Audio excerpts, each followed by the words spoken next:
Don in London. Hello. September the 10th. My videos all about recovery from addiction to either substance or behaviour, or both. Indeed, both for me. My addictive substance, alcohol, my behaviour around people, places and things. Trying to be in the right place, with the right people, with the right things, and doing the right things. Trying to fit in, trying to be included as best I could. But always having a bit of fear in me, or a lot of fear in me, about not being good enough. So drink, alcohol, took the edge off me, took the edge off any situation, made it possible for me to be convivial, joyful and happy in some instances, or sad beyond belief, as I tried to understand life. So these days I don't drink one day at a time. I don't try obsess and be with the right people in the right place, doing the right things and wanting the right things. I try to work life out one day at a time. Indeed, I don't know if I even try and work it out. I just live life, sober, one day at a time. So sober for me means emotional, spiritual and physical sobriety. Emotional, my feelings fitting what is going on. Spiritual, able to cope with what is going on or get help. And physically, not craving anything in particular, except maybe coffee. And I haven't given up smoking yet, so I'm not perfect in any shape or form. But what I do know is, without a drink inside me, the rest of life is likely to be more open, honest and willing, that life is an experience which I shall remember, and life keeps on going, with whatever happens, be it good or bad. And I don't need to take the edge off. At least I hope not. But we still do feel like we need to take the edge off something, because life can be so difficult, we just don't know what to do. And that's where I got to with alcohol. I just didn't know how to stop. I never realised I was an alcoholic until somebody said to me, "You drink too much, are you an alcoholic?" And I said, "Do you know what? I think I might be." And they retorted back, "Well, no, you're not if you don't know, and you're willing to suggest, if it's suggested to you, you might be an alcoholic, then maybe you're not an alcoholic." And so the convoluted ideas and arguments started in me. I stopped drinking for a week just to prove I could, but it was uncomfortable beyond belief, and that was years before I actually stopped drinking one day at a time.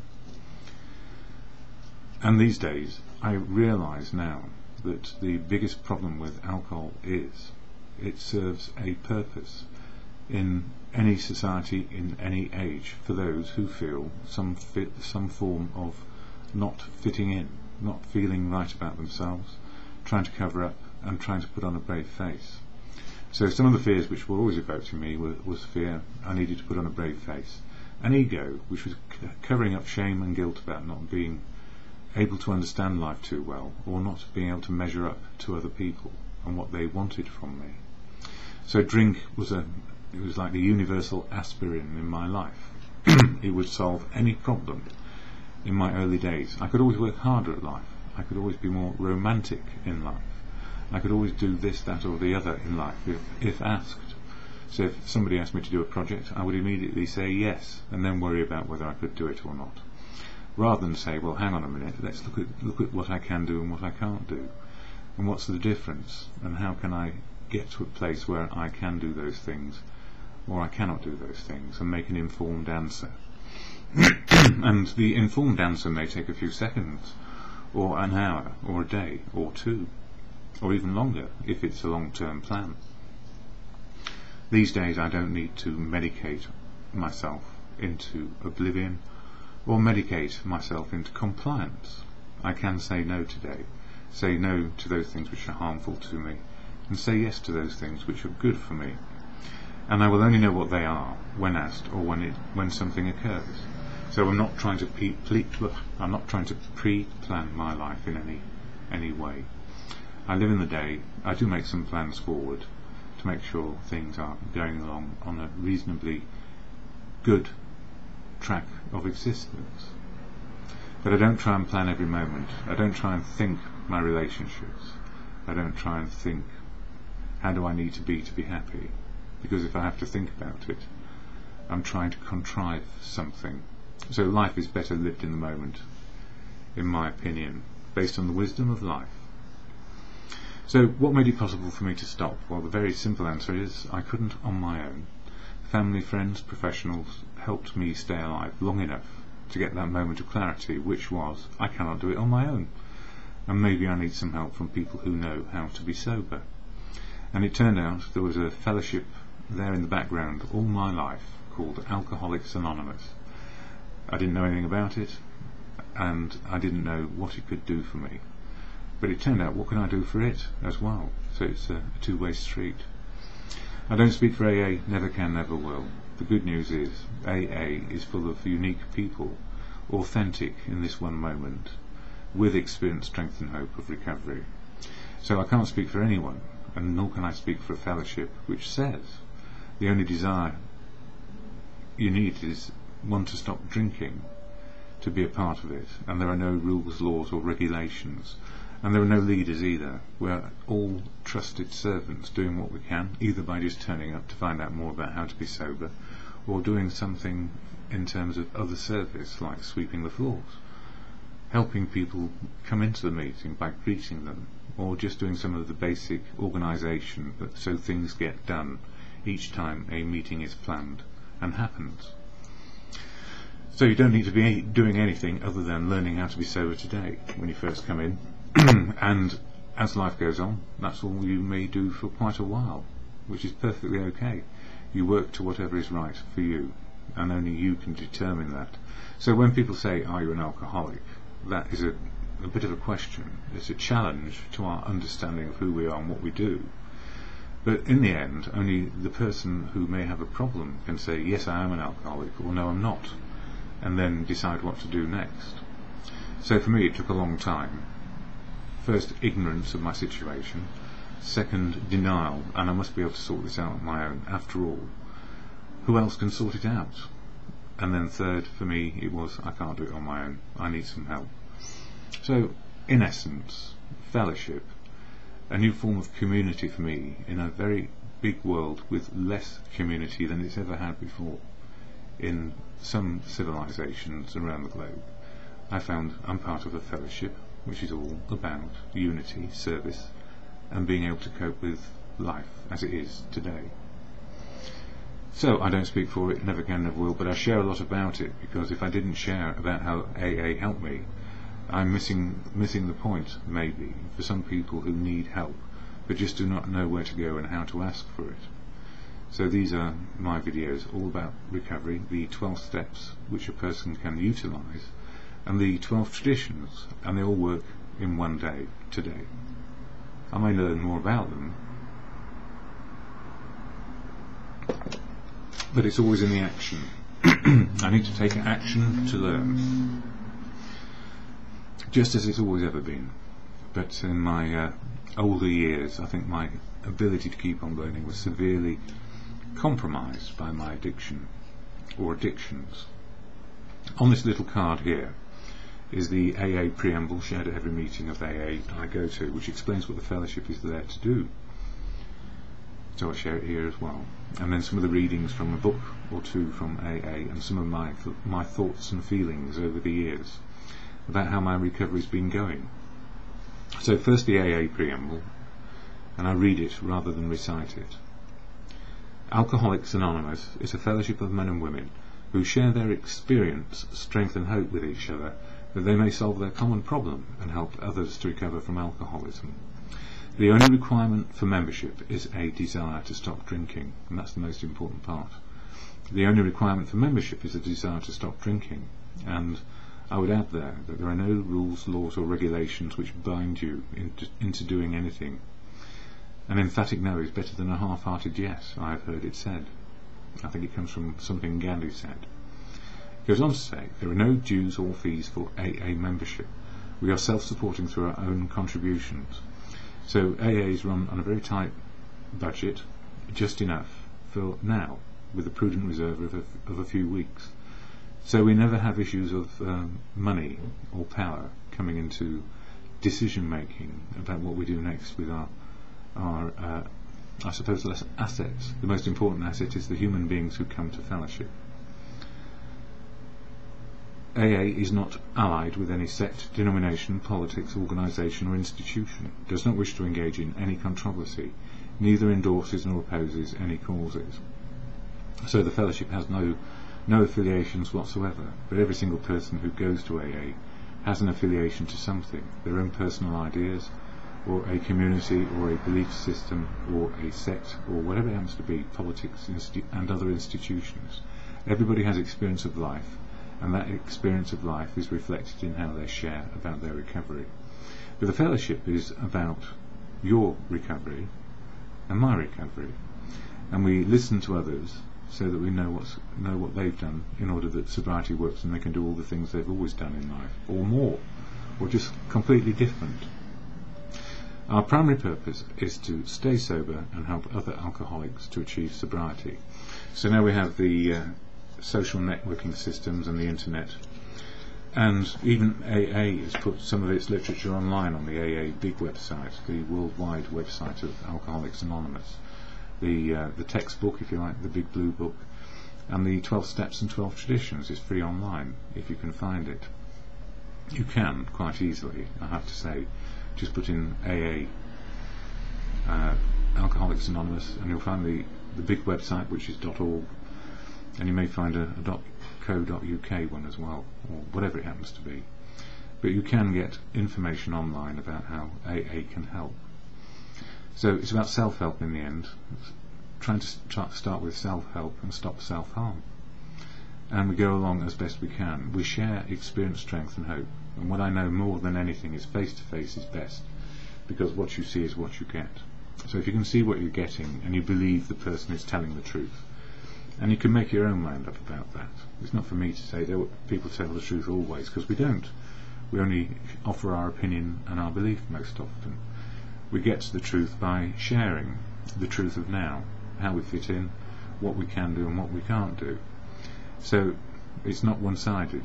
We can't say, yes, I'm sober, so therefore it's going to be my way or the highway.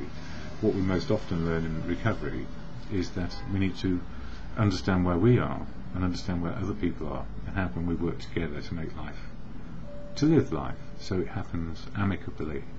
It won't always be that way. There will always be conflicts. That's the nature of the world and human beings, because we're all learning at a different rate what is good for us. So what may be good in one moment, in my early years, a drink to take the edge off, became the worst scenario much later in my life, where wandering would damage me completely and I'd have to restart, I suppose, again, learning how to be sober. We do. It takes time. So I prefer to remain sober one day at a time, and then maybe life can keep on working. Doesn't mean it's going to be great all the time, but even the worst scenarios I learn from. It may be painful and quite horrible. I still learn, so I don't have to keep on repeating the same mistakes over and over again. This book, Daily Reflections, is where I get a lot of my immediate sharing, because it is about the 12 steps and 12 traditions, and it covers one step, one tradition per month. And it's step 9 in September, which is making direct amends and restitution wherever possible without doing further harm. So each reading has a little bit to say about that. And I'm trying to find now the reading, and it looks to me like I've missed it. Somehow I haven't copied it out, so I'll have to use the book. No problem there. September the 10th coming up. Recovery by proxy. The promises, will always materialise if we work for them, and I talked about the promises yesterday. But simply the promise is, once you're sober, life keeps on happening, good and bad. But we are living in the present moment, so we've been rocketed into the 4th dimension, time, which works now, rather than living in our history. He goes on to say, sometimes I think making these amends is going too far. No one should have to humble himself like that. However, it is this very humbling of myself that brings me that much closer to the sunlight of the Spirit. Our spiritual life, living in the moment rather than living in the past or in the future. AA is the only hope I have if I am to continue healing and gain a life of happiness, friendship and harmony. Well, to an extent, yes. For me, it turned out that AA provided me with the opportunity to see life on life's terms. But it's not the only way. As we know, in our modern societies there are many ways to be sober. But the reason why I like AA, for me, is that it offers community, fellowship, connection, day to day, face to face, with people in the same boat, staying sober one day, learning what we can do and cannot do on a daily basis. And that's how it works for me. Yesterday and also this morning, sobriety, the habit of a lifetime. Just for today, emotional sobriety, learning how I feel about life, and feelings fit my experience.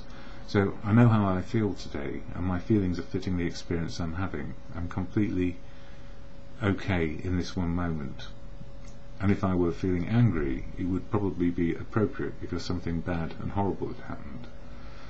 So today, in this particular moment, I feel okay. Spiritual sobriety, able to cope with life right now. So spiritual, as many religious people and many others who are simply living life. Spiritual is the ability to cope with life now. And our feelings fit the experience.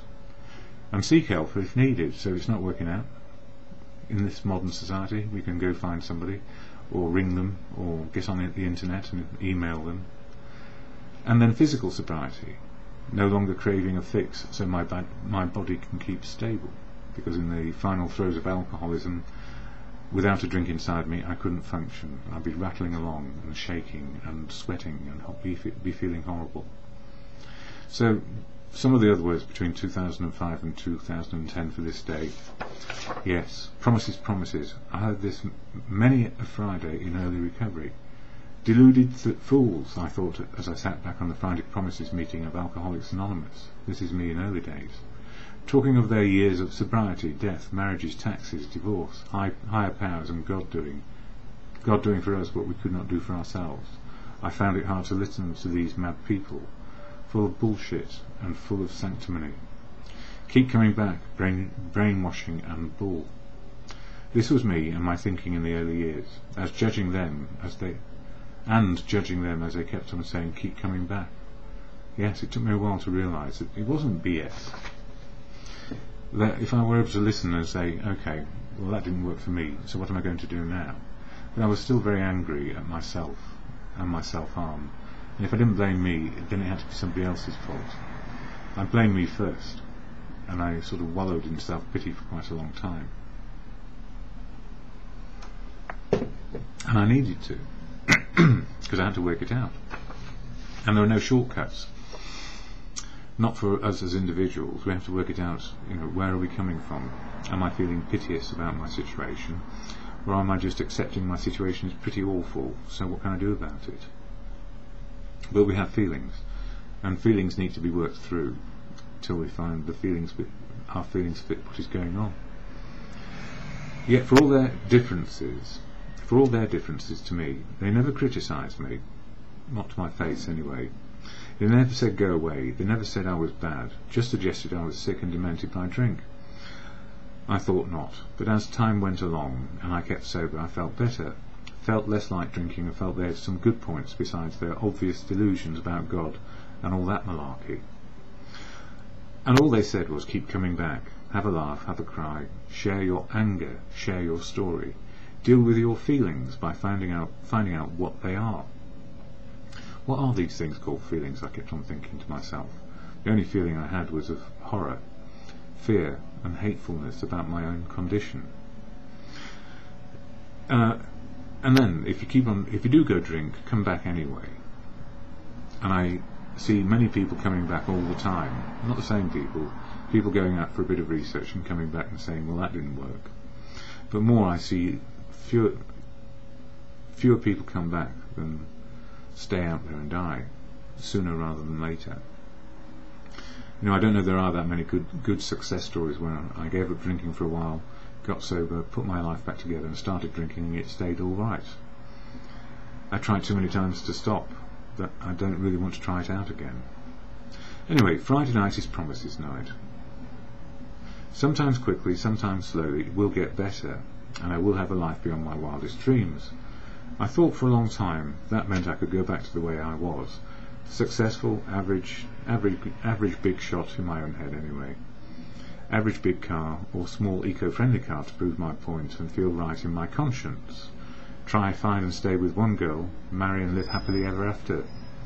Those promises I could recognise and had great expectations of this happening. I would be normal, indeed I would be exceptionally normal, and people would see me so. And if God did not deliver, it confirmed my suspicions. There was no God and no promises, and a very limited view by me. I wonder why I wrote it like this. I don't know. Something was getting on my wick, I guess.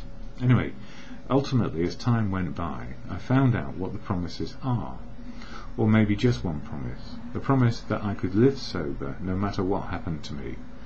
So far, I have got my wits back, even when romance and finance can still make me insecure. So yes, relationships in recovery. I had to learn all over again that every single relationship is new. You can't assume or expect anything, because if you assume a lot about yourself, you may not be capable of achieving those things. And equally, if you're starting to expect lots from another person without just accepting them as they are, life will get very sticky. Yes, that I can be heartbroken, recover and cherish always what has been shared with me. That my bank balance can be as little as enough to cover the very basic needs, and I can still enjoy this day. That I can catch a virus, get type 1 diabetes and still live happily. That happened in recovery to me. That I can accept I have clinical depression, which goes through cycles of ups and downs, and still make the best of darkest times, knowing that they may well pass eventually. But it takes time for clinical depression to go back into an upside, if you like, and not be, I suppose, manic. Just a gentle up, an increasing in my personal well-being and feeling okay about myself. That I can be useful, love people and be loved back, even when accepting love back feels so hard and unusual. Because if I accept love back, whatever am I going to do if I let you down? That I can believe in finding truth daily, love daily, and learn from the wisdom of others. Are these shabby promises? I quite put a question mark. I think not. Sometimes quickly, sometimes excruciatingly slowly, especially romance and finance, and I have to smile here. They do happen when least expected. So if we expect it, think about it and look for it, we won't find it. But if we go along with the flow of the day, be ourselves and be happy and joyful as we can be, when romance is most likely to happen, or finances may improve, then we are, never say never to anything. But if we are miserable, full of expectations that we should have a boyfriend or a girlfriend, that I should get married, have a family at my age, for goodness sake. We have to realise where we are in life and what is right for us. And if I had children now, I'd be very, very old or dead when they're growing up. That's not good for them, I think. But I can't never say never. The best promise has been reality, the spiritual connection to now, and of God. What about God? God seems to be rolled up in truth, love and wisdom, reality, now and not tomorrow or last week, in providence as life is on life's terms, and in the nature of all things. So I can't define God. Never can, never will. Don't want to. It would mean that I would put myself equal to my description of a higher power. So I don't propose to do that. I know there are powers greater than me in this universe. Absolutely. And what serves me most in this is I need to be a learner and less of a be in charge of my own learning. Humility, the ultimate quality of connection and learning, helps us keep learning truth, love and wisdom, and to cherish always. Now that is a promise. Sobriety is like marriage, for better or worse. Often we find life gets worse before it gets better in recovery. Why? Simply because we let go old habits and learn new ones. Learning how to be sober today, a good habit for me, but I also had to learn what the 12 steps were, which are good principles of living, and how they work on a daily basis, or how I live them, the principles.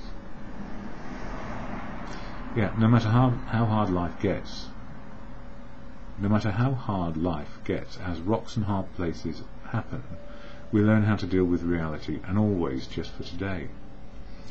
Promises, overpromise, underdeliver. Promises like expectations can lead to resentments under construction or reconstruction. I do not promise to be sober today. I live the day and can look back at what works, sober works for me day by day. Hard or easy, happy or sad, I can cherish all living and be me today. I'm pretty happy with that. I feel like I can be me today. And when I can't feel like that, or I'm overwhelmed, and don't forget, with type 1 diabetes and clinical depression, it's not a bed of roses, but I can wake up and smell the coffee, to mix my metaphors a little bit. Smell the roses as well, and also smell bullshit and horseshit when it's coming my way in great dollops from other people who would wish to crush my outlook. So why should they? I respect their outlook. I hope I do, actually. With humility I do. And what keeps me in check for myself and my own behaviour, my own outlook: emotional sobriety, where my feelings fit my experience; spiritual sobriety, where I'm living in the moment and coping with it; and physical sobriety, not craving anything. I need this and I'll be okay, or rather I want this and I'll be okay. I'm not doing those things. And the Serenity Prayer, which helps me in any one moment, especially on a weekend like this, where it's the weekend of 9/11, and much in the media about what has happened. Many political pundits, many media people saying how they see it, many political people saying how they see it. The tragedy of what happened and what still happens because of it is beyond one person's comprehension. But we are all learning what we can and cannot do today about life local, life global. So life is happening. The Serenity Prayer, when I'm completely stuffed, or just happy, or sad, or just whatever it happens to be, life on life's terms, the Serenity Prayer offers me the can-do. I can change my attitude and behaviour. I cannot change your attitude or behaviour, or people, places and things particularly, but I can fit in. And the wisdom to know the difference comes in the moment of now, today, just for today. So the Serenity Prayer is as it is, or an exhortation to your own good conscience, and see how it goes. We all have a good conscience, and we're all capable of bad things. So less bad, more good is my hope for today. So to God, or in good conscience, the Serenity Prayer. God, grant me the serenity to accept the things I cannot change, everything else out there. The courage to change the things I can, or courage to change the things I can, me, my attitudes and behaviour, and the wisdom to know the difference, happening in the moment and just for today.